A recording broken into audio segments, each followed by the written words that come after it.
필러가 뇌 속으로 들어가지 않나요? 짱구 필러 후에 머리가 빠지지 않을까요? 오늘은 짱구 필러를 하면서 가장 많이 받는 질문에 대한 답변을 해볼까 합니다. 저희 병원에서는 아주 많은 시술을 합니다. 이마 필러, 코 필러, 목주름 제거, 써마지, 체형 교정술 아주 많은데요. 진료를 마무리하고 차트를 정리하면서 5만 가지 생각을 합니다. 이 환자는 오늘 받고 간 시술에 만족을 할까? 효과가 어느 정도 나올까? 너무 많이 붓지는 않을까? 멍이 들어서 일상생활에 방해가 되진 않겠지? 등등 집에 가서도 문득문득 환자들의 얼굴이 떠오릅니다. 수많은 시술 중 제가 가장 신경을 안 쓰는 것이 짱구 필러와 바디 필러인데요. 그중 짱구 필러를 한 후에는 신경을 안 쓰고 어떻게 제가 편하게 잘 수 있는지 그 이유를 설명을 해드리겠습니다. 두피에는 수많은 혈액 공급 루트가 있고 전 두피에 걸쳐서 혈관이 광범위하게 연결이 되어 있습니다. 하나의 혈관이 손상이 돼도 다른 여러 혈관이 동시에 백업을 해줄 수 있다는 것이죠. 두상성형 수술할 때조차도 두피에 절개를 하고 본 시멘트를 잔뜩 넣어도 절개 부위에 미미한 모낭 소실을 제외하고는 두피의 모근에 영향이 없습니다. 두피는 혈관이 아주 발달된 탄성이 좋고 단단한 조직이기 때문이죠. 이러한 두피 조직은 5개의 층으로 나뉘는데 모낭은 제일 표면에 있는 조직이며 짱구 필러나 두상성형은 가장 밑에 있는 조직에서 이루어지는 작업입니다. 그러면 두피의 5개 층을 보면서 탈모 걱정을 없애볼까요?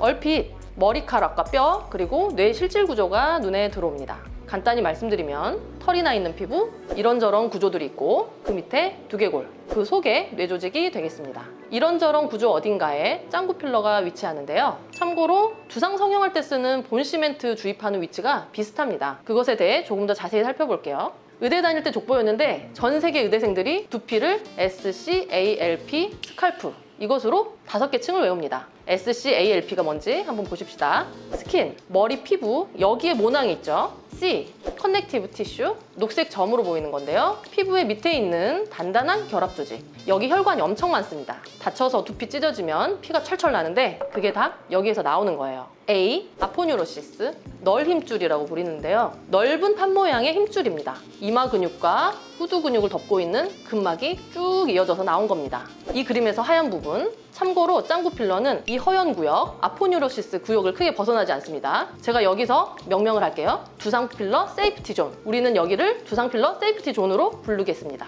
근육은 혈관과 신경이 복잡하게 얽혀 있지만 하얗게 덮여 있는 이곳은 보시다시피 근육이 없습니다. 자, 다음 층으로 넘어갈게요. 손으로 두피를 움직이면서 가발을 쓴 것처럼 장난하잖아요. 그렇게 두피가 움직일 수 있는 이유는 바로 2층 때문입니다. 그림에서 화살표 표시된 곳을 보아도 빈 공간처럼 그려놨잖아요. 이 헐렁헐렁한 조직 위나 아래는 자기들끼리 견고하게 붙어 있습니다. 따라서 짱구 필러는 이 헐렁한 조직으로 주입됩니다. P, 페리카디움, 두개골막, 뼈에 딱 붙어 있어요. 참고로 모발 이식할 때 절개는 스칼프 중에 S, 스킨층만 떼어냅니다. 따라서 두상성형 및 짱구 필러, 그리고 모발 이식은 서로 방해를 받지 않는 시술입니다. 서로 아주 멀리 떨어져 있는 시술이랄까요? 저도 짱구 필러 한 후에 작년 12월 말에 절개식 모발 이식을 받았어요. 그리고 이번 6월 말에 짱구 필러를 또 추가했습니다. 당연히 모발 이식하는 병원에서는 제가 두상 필러 한 줄 모르고요. 알려줄 필요성도 못 느꼈답니다. 마지막으로 노란 점으로 표시해둔 부분은 골막입니다. 소갈비 먹으러 가면 뼈에 붙어있는 질긴 인대 같은 거 아시죠? 그거예요. 골막과 두개골은 서로 붙어 있어서 거의 한 몸처럼 생각하시면 되겠습니다.